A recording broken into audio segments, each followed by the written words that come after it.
Pada video kali ini kami akan kembali membahas tentang penilaian kesesuaian rekan-rekan P3 dan P2.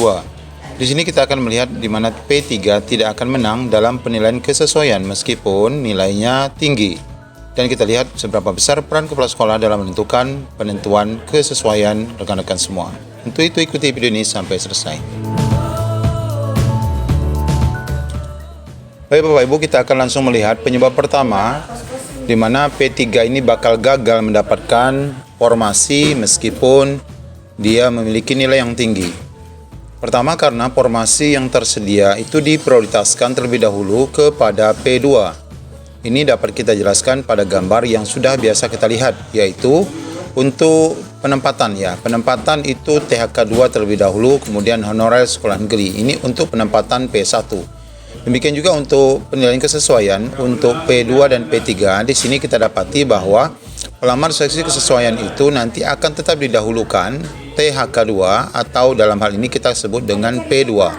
Sehingga formasi yang tersedia dari hasil penilaian kesesuaian itu nanti, jika memang ada P2 di sekolah itu dan apabila dia memiliki nilai yang mungkin sama dengan P3, maka otomatis P2 akan terlebih dahulu diprioritaskan.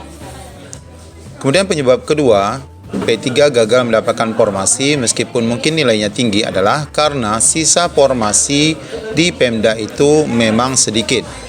Bapak Ibu, ini sudah kita pahami bahwa selain rekan-rekan P2 akan terlebih dahulu mendapatkan formasi, kemudian baru P3, kita dapati juga di dalam penilaian kesesuaian ini kita harus memahami bahwa nanti rekan-rekan P1 dan P2 yang akan dinilai oleh seluruh pejabat yang ada di sekolah, yaitu kepala sekolah, pengawas, dan guru senior, itu nanti nilainya akan di-ranking. Nah, ini penyebabnya apabila rekan-rekan nanti Pemdanya mengusulkan ataupun memiliki formasi sedikit pada formasi jabatan tertentu, maka rekan-rekan P3 akan bakal gagal mendapatkan formasi.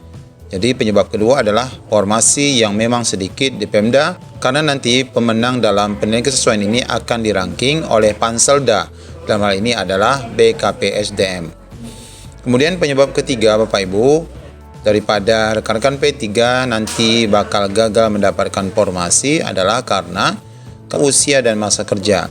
Untuk pembahasan usia dan masa kerja kita pernah bahas pada video sebelumnya, di mana kita ketahui bahwa masa kerja dan usia ini nanti bakal dinilai apabila Bapak Ibu memiliki nilai yang sama pada penilaian kesesuaian. Namun tentu saja Bapak Ibu, kalau kita lihat dari contoh ini, apabila ada P2 di sini otomatis P2 akan didahulukan. Misalnya Pak Mamat mendapatkan nilai 100 tetapi dia adalah kategori 2, maka dia akan tetap didahulukan untuk mendapatkan formasi. Kemudian jika nanti mereka memiliki nilai yang sama, kemudian dari P3 yang ada ini pasti akan dirangking. Kemudian penilaian kesesuaian perangkingan itu juga akan melihat pada usia dan masa kerja. Tentu saja kepala sekolah, kemudian pengawas termasuk guru senior akan melihat Bapak Ibu pengalaman ataupun masa kerja rekan-rekan mana yang lebih dulu untuk mendapatkan penilaian baik bagi kepala sekolah, dari kepala sekolah dan guru senior serta pengawas. Kemudian Bapak Ibu, penyebab terakhir P3 bakal gagal mendapatkan formasi adalah karena di sekolah induknya kelebihan guru, sedangkan sekolah lain tidak ada yang membutuhkan guru. Nah, skema ini sudah kami jelaskan pada video sebelumnya juga, bukan tentang yang ini, namun ini skema pertama bahwa pelamar yang lulus akan ditempatkan di sekolah induk.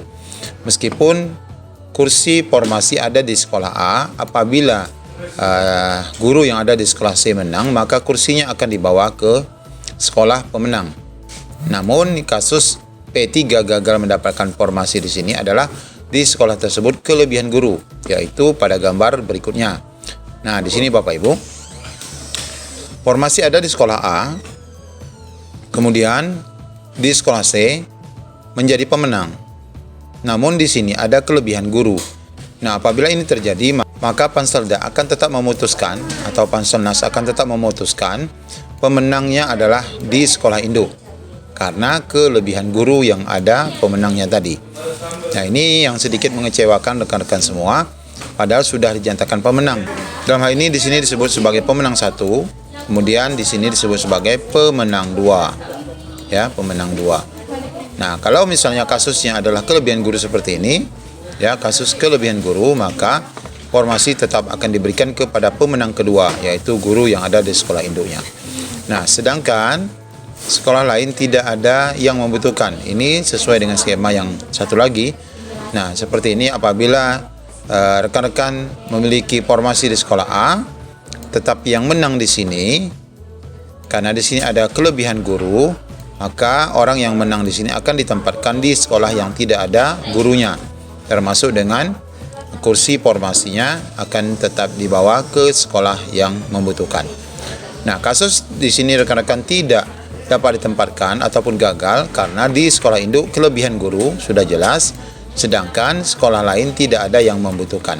Maka jika ini terjadi, maka tentu saja Bapak Ibu tidak akan mendapatkan formasi meskipun mungkin nilainya ataupun bobot penilaian kesesuaian yang Bapak Ibu terima adalah lebih tinggi dari yang lain. Ya, semoga saja di tahun berikutnya akan ada skema dan kebijakan terbaru berkenaan dengan rekan-rekan yang P2 dan P3, karena bagi rekan-rekan yang tidak mendapatkan formasi di tahun 2022 bagi P2 dan P3 ini tidak seperti P1 ya. Kalau P1 itu sudah ada jaminan tetap ditempatkan di tahun mendatang.